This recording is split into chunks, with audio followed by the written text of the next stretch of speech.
It's not a game, it's a rich thing. Hi everyone, welcome to the Travel Plug. I created this channel to plug you on a lot of things that involves traveling. It can be local or international. So this is a channel that is going to bring you all things travel related. How to book a flight, how to travel internationally, how to travel locally, the best places to visit at affordable prices. So, once upon a time, I was a student. I was fortunate enough to be a student who was doing varsity in Europe. So that afforded me an opportunity to do a lot of traveling at affordable prices. And I learned a lot through each experience. And I would also like to plug people out there on what to expect when traveling, whether locally or internationally. So I'm gonna plug you on a lot of things, not only limited to traveling, but also nice places to shop when you are traveling, where to eat and things like that. So we are going to have a lot of fun and I hope you enjoy. So in today's video, we are going to talk all things flights. So we are going to be talking about local flights, how to book a flight from start to finish, guys. I know there are some people out there they've always wanted to take flights, whether locally or internationally, but they really don't know where to start. And say charity begins at home, right? So I am going to talk about local travel. It's not only gonna be limited to South Africa, because I think the rules are pretty much the same in every country, except for maybe they will add one or two extra things here and there. So when you are traveling locally, so you are in South Africa and you want to fly to another city, whether it may be Durban, Cape Town, or wherever, the first thing that you can do is go to the internet. The internet is like the center of everything these days, because I know although there are travel agency out there, they are in the business of making money. So you might end up paying more than what you would have paid if you booked the travel yourself, right? So if you are a South African and you want to book a flight but you don't know where to start, you can your first stop is go to Google and then Google book a flight to wherever. And most probably the first or most popular website that you're gonna come across is the Travelstart website. They actually have an app called Flap, right? So when you go to that website, it will give you an option to enter the departure city and the destination, and it also gives you an option to enter the date and time of travel. And based on that, a number of flights are going to come out and the prices for those flights, and you are gonna choose whatever that is accommodating for you, whether money is more accommodating for you or whether it's time. So like say for example somebody wants to travel early in the morning, so it means that whatever amount that the flight is going to cost at that time, because flights fluctuate. So you can travel with the same airline. Let's say you're traveling with British Airways, right? And one passenger is traveling at 6 and one passenger is traveling at 8. There's a very high chance, or rather 99% chance, that you guys are not going to pay for the same price. The price is not going to be the same. So the price changes according to demand and supply, and also according to the time of traveling. So that's the first thing that you're gonna do. You're gonna go to the Flap app and then you're gonna look for the flights according to your budget, according to the time that you wanna travel, according to the date and according to the destination. So after doing that, right, if you have found a flight, let's say you see that the budget is the most important thing for you. So what you can do is that you look at the cheapest out of all the airlines that are showing, right? And also obviously to make sure that it's still within your time constraint and your date of traveling. So let's say for example 10 flights come out of your search. There's Kulula, there's Mango, there's British Airways, there's what is it? I'm trying to think about other South African flights. Okay, there's SAA, there's Airlink and whatever. And then it just so happens that the cheapest flight is Airlink or it's British Airways, right? The Flap app also charges you a rate for that. So if you are booking through the Flap app, or rather the Travelstart app, you are going to most probably pay an extra 30 rand. It's not a lot, it's like an extra 30 rand or so. So if you don't want to do that, just select the cheapest flight. If your cheapest flight is British Airways, then you go straight to the British Airways website, and then you search for that flight. So if on the Flap app, the cheapest flight was British Airways, let's say you're traveling to Cape Town from Johannesburg, right? And then the cheapest flight was British Airways at 8 a.m. to from Johannesburg to Durban or to Cape Town, right? And that's the flight that you want. So what you can do is go straight to the British Airways website, and then you search for the flight. You say Johannesburg to Cape Town, 8 o'clock, and that flight is gonna come out. So if, let's say on the Travelstart app, the flight was saying it's 1,500 rand, there's a high chance that when you go to the British Airways website and you type the same flight, you're gonna get it for like 1,400 or 1,450. So that's the plug.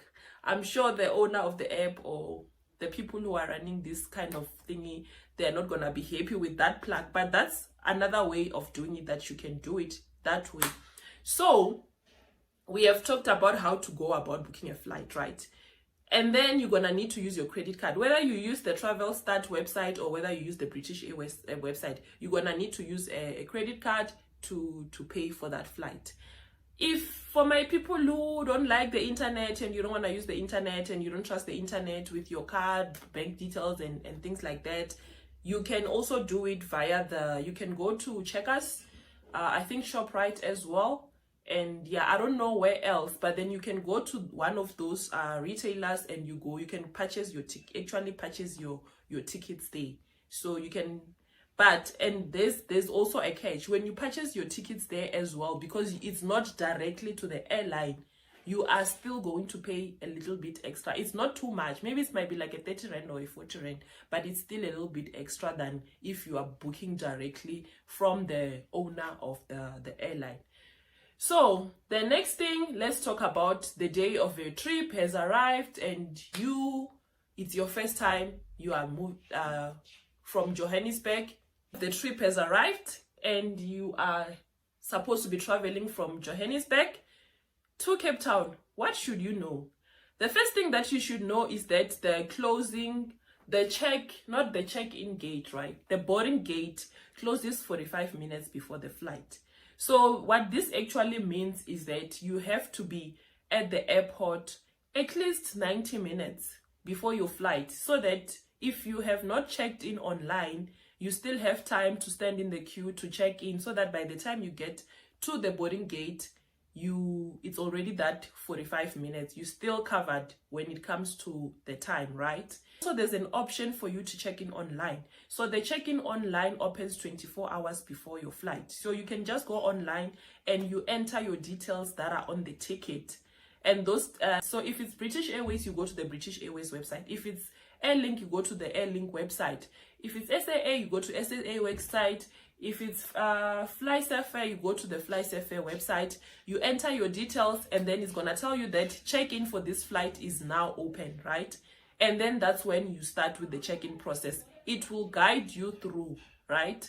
You through the process of checking in, and then as soon as you have checked in, gonna be a step where it's gonna ask you if you're gonna drop off luggage or things like that. So that's for people who are gonna be carrying big bags, right? Because in every airline, depending on, I think in every airline except for FlySafair gives you an option of buying a ticket only for a small luggage. So if you only have a small luggage, your ticket is cheaper. And then if you have a big luggage, there's a price for that. But with all the other airlines, when you purchase a ticket, it's inclusive of everything. So you get allowance of about up to 23 kg for your check-in luggage, and then 11 kilograms or 7 kilograms, depending on the airline, for the small luggage, right?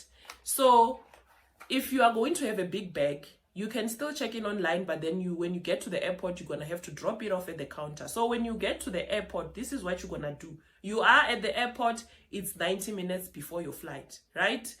You go to the counter of your airline. When you get to the airport, there's going to be so many counters. Each airline has its counter. So if you are traveling British Airways, you go to the British Airways counter. If you're traveling SAA, you go to this SAA counter. If you're traveling Airlink, you go to the Airlink counter. And also one thing to note, for local travel, especially for South Africa, Terminal A, it's for international travel, right? Terminal B, it's for local travel, right? So you're gonna go to Terminal B, departures for local travel. You go to Terminal B, departures for local travel. You go to find a counter for your airline. You go to your British Airways airline if you're traveling with British Airlines. If you have already checked in online, you don't have to stand in the queue like everybody else who was checking in for the first time. You look, there's gonna be a board by the counter which will tell you luggage drop off, right? So you stand on that queue because you've already checked in. You're just going there to what? Drop off your luggage and also confirm your identity to the lady at the counter or the gentleman at the counter. After doing so, you are on your way to the boarding gate, right? Local travel, we all use the same boarding gate. So if you can't see where the way to the boarding gate is, you can always, don't be ashamed to ask, guys. And staff at the airport are always willing to help. So you ask where the boarding gates are. Your ticket also will be showing you where the boarding gate is. So you just follow the arrows at the airport and then you are on your way to the boarding gate. Before you get to the boarding gate, there's somewhere where you're gonna pass where it's called customs. So customs, basically what happens is you're gonna pass through scanners. If you have your hand luggage is also going to be scanned. So for anything that can be a weapon or anything like that in a flight, right? So if they are scanning your bag and they find things that can be used as a weapon, then they will be thrown away. So there's a long list of things that can be used as a weapon that you are not allowed to go into a plane with. Over and above guns, obviously, scissors, knives, forks, and things like that.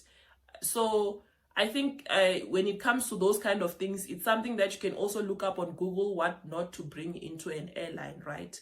So when you get to the customs, you pass through customs, you make sure that you pass through customs, they check your luggage, they scan your luggage, you also get scanned, and make sure that you don't have anything metal on you when you are getting scanned, because if you have anything metal on you, the moment you move, you go through the scanner, it's gonna go off and then they're gonna have to search you.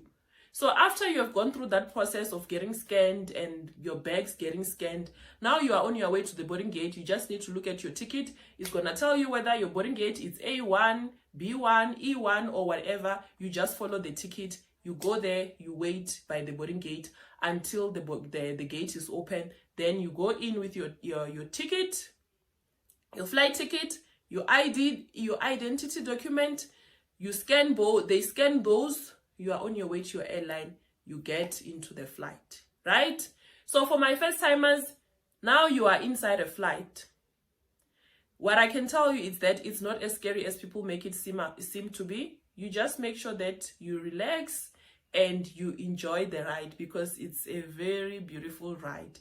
If you're not sure of anything while you are in the flight, guys, just ask the flight attendants. They are always willing to assist. I'm telling you, they are always willing to assist. If I tell you my first ever flight experience, I was an 18-year-old girl leaving South Africa to go study in the Czech Republic. And my first ever flight experience, it was an international flight. So you can imagine, because I was on a flight for almost, because I flew from Johannesburg, South Africa to Frankfurt, Germany, and then from Frankfurt, Germany to Prague, Czech Republic. So all in all, my traveling time was like over 16 hours. So you can imagine, because we flew from Johannesburg to Frankfurt, plus or minus 13 hours. And imagine, it was my first time flying and I didn't know anything. Like I literally didn't know anything. Luckily enough, because we were a group of students from South Africa who were all going to study there. I was not alone. So there were some students who were already experienced with flying and things like that. But I was still scared because I remember the whole flight, the whole 12 plus hours flight. I wanted to pee, but I sat in the flight. I did not move. After fastening my seatbelt, I sat there. I did not move until we arrived in Germany. Imagine sitting in a flight for more than 12 hours and then you want to pee, but you don't go and pee, and you only pee when you get to your layover airport, which was Frankfurt, Germany at the time. So it was a very scary experience for me, because not necessarily scary, but I was very nervous, because I don't know what I was scared of. Like, I was scared that maybe if I get up and then I go to the loo, I won't know how to use the toilet. And like, there was just a whole lot of things going on. And then I was worried that when I come back to my seat, I won't know how to fasten my seatbelt. Because the moment I sat down, this other flight attendant lady is the one who came and she helped me fasten my seatbelt. So I was like, I'm not going to unfasten it until I get to my destination.